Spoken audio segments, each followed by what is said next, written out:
Nagpunta po ako sa isang kapatid na hindi na po daw nakakadalo. Makadalo man yata, hindi siya regular. Kumbaga sa napasok sa school, lagi na daw nagkakating classes.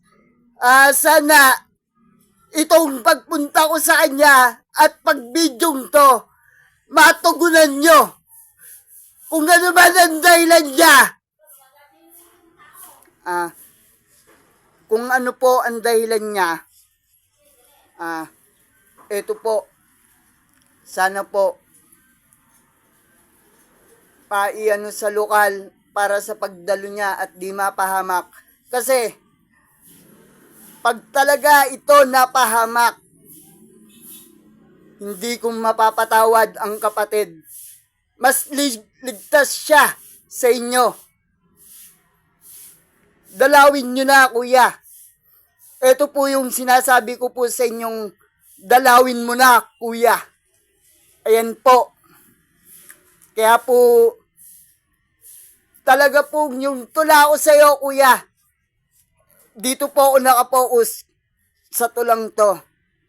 Ayan po siya. Dalawin mo na, kuya. Parang awa mo na. Kapatid po siya na hindi na nakakadalo. Hindi ko alam kung ligtas pa to. Nagpapabaya na daw sa pagkakatipon. Ano mga kapatid? Dahil may amnesia na? Dahil lumpo na? Binibigyan nyo ba ng kahit panooran o miski samahan? Ayun lang po, kuya. Salamat po sa Diyos. Sana matugunan nyo at mapuntahan talaga.